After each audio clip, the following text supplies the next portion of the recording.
Posted by u/throw_ra_Mishirasi. Rosie and I grew up together since kindergarten in a conservative area, and she has pretty conservative parents.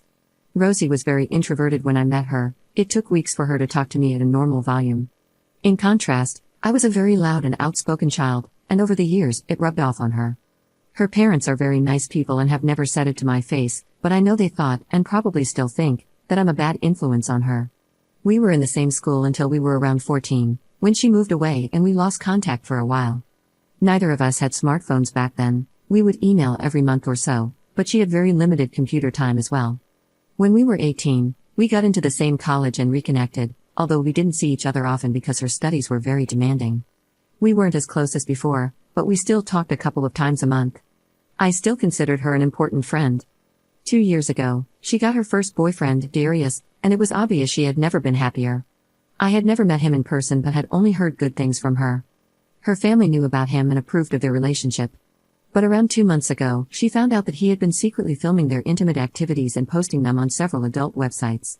He did not censor her face, and he had amassed a not insignificant number of followers from these videos. She was mortified and heartbroken but didn't want any of their mutual friends to know, for fear that people in real life could potentially search for and see those videos. Since their social circles were very intertwined, she had no one to confide in, and I was one of the few people who knew. She stressed that her parents could not find out. They were under the assumption that both she and Darius were Christians and were saving themselves for marriage, and if they did, they would likely cut her off financially.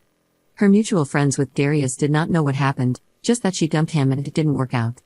She was very depressed and suicidal afterward, and having dealt with depression and suicidal thoughts myself, I took her out almost daily to check on her and to give her someone to vent to. Her other friends noticed she was down, but she attributed it to dealing with the breakup and the stress of impending exams. I don't know what the exams are called in English, but it's something like the bar exam for lawyers. It's a big deal. The day she died, I went to pick her up from her dorm for dinner, but she didn't answer her phone or the door. She lived in a single room. I don't want to go into the details, but I was the one who found her. She didn't even leave a note. I had to call her parents and tell them about it. When they came, her mom started shouting that I was a bad influence, that I gave her depression, and implied that I drove her to unalive herself. I heard through the grapevine that Darius told her parents they were only on a break and were working things out, and he has been comforting her parents and helping organize her funeral/memorial. I am disgusted. I want to tell her parents, but I don't want to tarnish Rosie's memory. I also don't think her parents will believe me. I am not invited to her funeral, and I am wondering if I should go anyway. I want to see her one last time, but I'm afraid I might cause a scene if I go. I also haven't cried once since the incident. I think I may still be in shock. I am waiting for the grief to hit me, but it still hasn't yet. I feel like I'm supposed to be traumatized, but all I feel is numb. I don't know if this is the right sub for this, but I'm looking for advice on whether to go to the funeral, whether to approach her parents or confront Darius, and if so, how, and I guess just how to navigate this whole situation emotionally. And I know Reddit is the first to suggest therapy, so trust me, I'm on it. I can't afford individual therapy, but I'm on a wait list through my university's mental health program. I don't have an exact timeline for when I expect to be seen yet. Edit. I tried replying to all the comments but got a bit overwhelmed. Thank you all for the advice and hugs.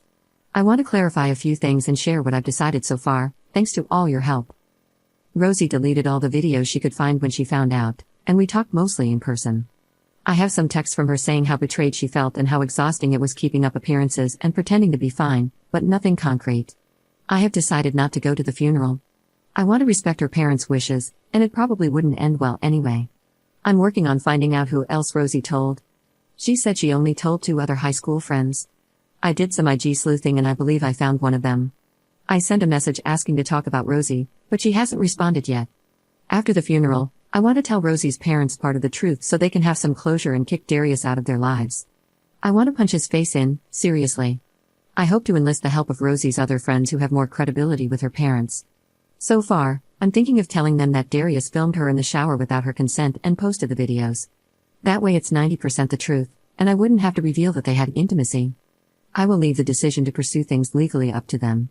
I will still try to reply to comments, but I need a small break for now. Talking about this is pretty mentally draining. Thank you all again. Update 1 month later. Hey, just wanted to write down my thoughts and update anyone who was wondering how things went after Rosie's funeral. Some info that is relevant to this update. Rosie and I grew up in religious families but both deconverted around high school. She wasn't religious for the duration of her relationship with Darius, but her parents believed she was still Christian. I know firsthand how damaging purity culture can be, and that was why Rosie did not want people, her parents in particular, finding out about her having had intimacy, even if it seems normal for most college students. Also, I said in my last post that I was very loud as a child. That was true, I was feisty and kind of obnoxious. But my personality did a 180 in high school when I was diagnosed with depression and anxiety. Now I am introverted and do not have many close friends. Now for the update. I reached out to Rosie's high school friend Maggie, who I believe she also confided in about the Darius incident. Rosie had also told Sophie, another high school friend. The three of us swapped stories and ended up reaching out to Gwen, Rosie's best friend in college. Gwen was doing an exchange program overseas at the time of Rosie's death, and she had no idea all of this had been going on. Rosie had been telling her everything was fine, that she broke up with Darius, but didn't want to talk about it, and that it was mutual. We decided to tell Rosie's parents an abridged version of the truth. We told them she was filmed in the shower instead of during intimacy, because we felt that where we go from here is ultimately their decision, and we shouldn't make it for them. Gwen is on good terms with her parents and met with them to tell them in person. Thankfully, they believed her right away. With Rosie's parents' blessing, Gwen blew up all of their group chats, telling people what Darius had done. She also spread the abridged version. Within a couple of hours, Darius's ex, Nora, 21F, from about 3 years ago, reached out to Gwen to say that she had also been filmed without consent and was too scared to say anything before. Nora made an official statement with our school, and the school is investigating Darius. Nora and Rosie's parents have also gone to the police. Nora had more solid evidence against Darius, so hopefully, they will convict him.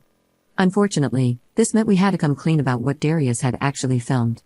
Rosie's parents weren't as mad as I feared and didn't hold our abridging of the truth against us. There's no verdict as of now. The legal system works surprisingly slowly, and personally, I suspect Darius will get at most a slap on the wrist because his parents are well off and well connected. On the bright side, his social reputation is completely ruined. Most people trusted Gwen and Nora's statements and gave Darius hell. He took a leave of absence from the school, and he will likely have to go to college overseas if he ever wants to graduate, because everyone in their major knows about it now. Some alumni from their field even caught wind and got involved. It's really very chaotic. I've asked Gwen not to involve me in any of this, besides giving the police any evidence I have and maybe being called a witness, of course, because my mental health has taken a huge hit from all of this, and I don't have the energy to keep up with all the details.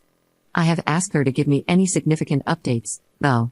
Personally, I'm doing as well as one can after all this. Which is to say I'm struggling but hanging in there, and depressed but not suicidal. Thank you for all your condolences in the last post. A few short personal updates from me. Rosie's parents, after Gwen told them, they reached out to me and asked to apologize in person. I didn't want to see them, so we agreed to a phone call instead. They apologized profusely for lashing out at me. I forgave them. They didn't know what was going on. I was hurt, but they had just lost their daughter and were understandably very emotional. I probably won't have much to do with her parents going forward. I didn't see them very much before, but I am glad to have resolved this misunderstanding. The funeral/memorial, Gwen was not able to sit down with Rosie's parents until after the funeral. She also had to miss it because she was still overseas at the time. We waited until she came back, so sadly, I missed it. Rosie was cremated, and her parents gave Gwen some of the ashes. Gwen took Maggie, Sophie, and me to her and Rosie's favorite spot on campus, and we set up a picnic there. We spread some of her ashes, had a moment of silence, and started swapping stories about Rosie and her life. I had my first real cry after Rosie left, maybe 3 weeks after her death. It was very cathartic and hopefully the first step to healing. Therapy, I told my parents about everything, and they helped me find a therapist with a shorter wait list than the ones at school. I did an intake session, and I can expect to be seen in as little as 2 weeks with a therapist who specializes in grief counseling. In the meantime, I went to some support groups with Maggie, Sophie, and Gwen. I personally don't think it worked for me because every time I talk about it, it's like reliving the whole experience for me, so I will stick to therapy. Sophie and Maggie are still going to sessions. What's next? My semester is almost over, so I'm trying to tough it out until then. I've told professors in my department about Rosie, they've heard about what happened, and they've been really kind and given me extensions on most of the work I missed. I'm not sure if I will be going back to school next semester or if I'll take a break to recover mentally from all this.